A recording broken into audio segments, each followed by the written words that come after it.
akan melakukan pemeriksaan pada ekstremitas inferior, yang dimana pemeriksaan ini dimulai dengan pemeriksaan area panggul dan area tungkai atas, yang dimana kita menginspeksi dimulai dengan mengevaluasi gaya berjalan pasien pada saat pasien masuk ke dalam ruangan, dan juga kita bisa mengobservasi lebar dan dasar panggul, pergeseran panggul dan fleksi lutut, serta gaya berjalan pasien pada saat masuk ruangan. Setelah itu, kita mengobservasi bagian lumbal untuk melihat adanya lordosis atau kifosis. Setelah itu, kita menginspeksi permukaan anterior dan posterior dari panggul untuk melihat adanya atrofi pada sekitar panggul. Setelah itu, kita bisa mempalpasi bagian anterior dari panggul, seperti ini. Lalu kita mengidentifikasi sias dan kemudian kita mengidentifikasi trochanter dari femur. Dan juga kita mengidentifikasi simplicis pubis yang berada sejajar pada trochanter pada femur. Baik, selanjutnya saya akan melakukan palpasi pada bagian posterior dari panggul, yang dimana kita mempalpasi posterior dari superior tulang iliaka langsung di bawah dimple yang terlihat pada persis di atas bokong. Setelah itu kita mengidentifikasi tuberositas ischial dengan pedoman lapisan gluteal. Setelah itu kita menentukan range of motion, yang dimana pasien diminta untuk berbaring pada posisi terlentang.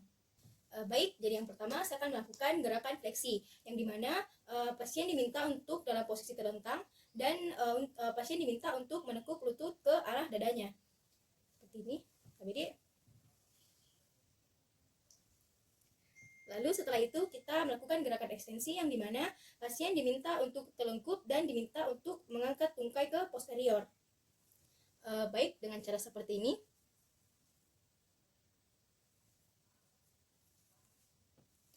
Lalu setelah itu kita melakukan gerakan abduksi, yang dimana pasien dalam keadaan terlentang dan diminta untuk mengabduksi tungkai ke lateral. Lakukan seperti ini. Baik, setelah itu saya akan lakukan gerakan abduksi, yang dimana pasien dalam keadaan terlentang diminta untuk mengadduksi tungkai ke arah medial, seperti ini. Baik, setelah itu saya akan lakukan gerakan rotasi eksternal, yang dimana pasien diminta untuk memfleksikan lutut dalam sebesar 90 derajat dan memutar panggul ke arah luar, seperti ini.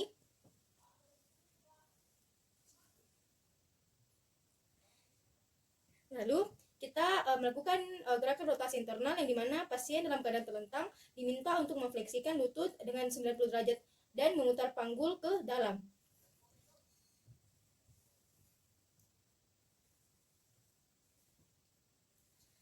Baik, setelah itu kita akan melakukan pemeriksaan lutut dan tungkai bawahnya, yang dimana kita melihat cek keselarasan dan bentuk kedua lutut pasien dan mengobservasi adanya atrofi pada otot quadriceps. Setelah itu kita melihat bagian yang cekung di antara patella, apakah ada bengkak di sekitar lutut, dan juga apakah pada kantung patella terlihat adanya pembengkakan. Baik, setelah itu kita akan melakukan palpasi, yang dimana kita melakukan palpasi pada area nyeri, yang dimana pada saat kita melakukan palpasi kita memperhatikan bagaimana wajah pasien, apakah pasien merasa kesakitan atau tidak. Selanjutnya kita melihat sendi tibofemoral. Lalu kita menilai kompartemen sendi medial dan lateral dengan lutut fleksi sebesar 90 derajat. Lalu pada patella femoral kita baik, selanjutnya kita akan melakukan patellofemoral grinding test, yang dimana patella kita coba untuk dorong ke lateral atau ke medial, seperti ini. Lalu kita menilai area suprapatella, bursa patella, dan bursa anserina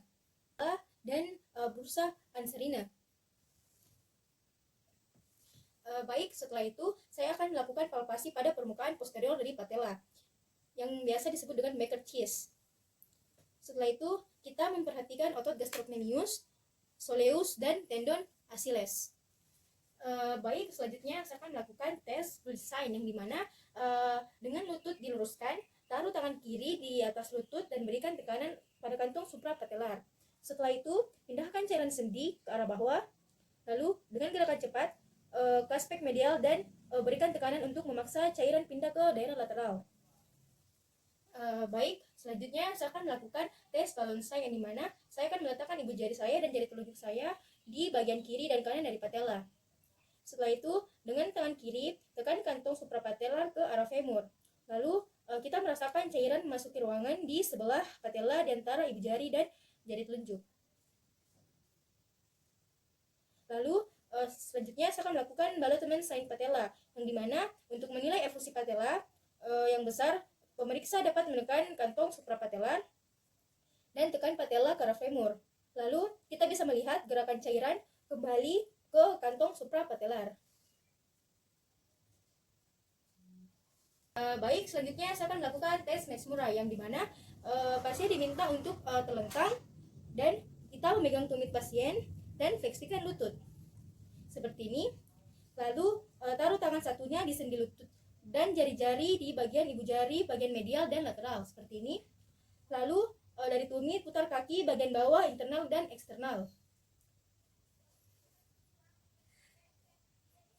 Lalu dorong ke arah lateral untuk periksa valgus stress di bagian medial dari sendi. Setelah itu, pada saat yang sama, putar kaki ke eksternal secara perlahan. Lalu setelah itu kita meluruskan kembali. Baik, selanjutnya saya akan melakukan pemeriksaan apply grain test, di mana untuk menilai meniskus, kita meminta pasien untuk telungkup dan memfleksikan lututnya sebesar 90 derajat. Lalu kemudian kita meletakkan lutut pada bagian posterior paha pasien. Setelah itu, kita menekan tibia ke arah sendi lutut sambil melakukan rotasi eksternal. Seperti ini. Lalu, kita memanuver dikatakan positif apabila pasien merasa nyeri. Baik, selanjutnya saya akan melakukan tes valgus, yang dimana kita posisi pasien dalam keadaan terlentang dan lutut pasien sedikit dalam keadaan fleksi. Lalu kita memberi tekanan dari luar dan kita mendorong ke arah dalam seperti ini. Lalu ini digunakan untuk mengetes ligamen sebelah dari medial. Setelah itu saya akan lakukan tes valgus, yang dimana kita memberi tekanan dari medial. Lalu tes ini dilakukan untuk menilai adanya robekan pada kolateral ligamen. Baik, selanjutnya saya akan melakukan tes anterior drawer sign, yang dimana saya akan menaruh ibu jari saya di bagian medial dan lateral dari patella dan sisipkan otot dari otot hamstring.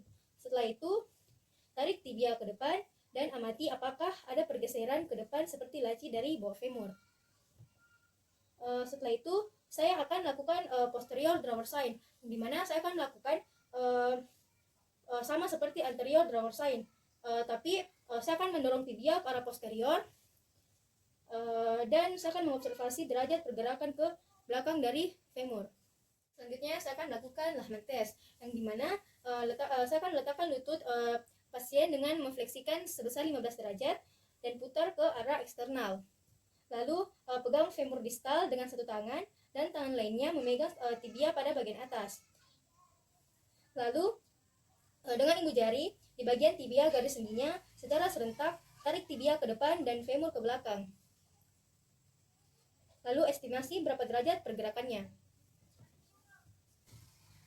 Baik, selanjutnya saya akan melakukan pemeriksaan pada pergelangan kaki dan kakinya, yang dimana saya akan menginspeksi semua permukaan pergelangan kaki dengan melihat apakah ada deformitas, nodul, ataupun ada bengkak pada sekitar pergelangan kaki. Setelah itu, saya akan melakukan palpasi pada bagian anterior dari setiap sendi pada pergelangan kaki. Lalu setelah itu, saya akan mempalpasi sepanjang tendon Achilles. Setelah itu, saya akan melakukan palpasi untuk melihat nyeri di malleus lateral ataupun di malleus medial. Setelah itu, saya akan melakukan palpasi sendi pada metatarsofalangeal untuk melihat apakah ada nyeri. Baik, selanjutnya saya akan melakukan range of motion, yang dimana saya akan menggerakkan fleksi pergelangan kaki atau plantar fleksi seperti ini. Lalu saya akan menggerakkan ekstensi pergelangan kaki atau dorsofleksi. Setelah itu saya akan melakukan gerakan inversi dan saya akan melakukan gerakan eversi.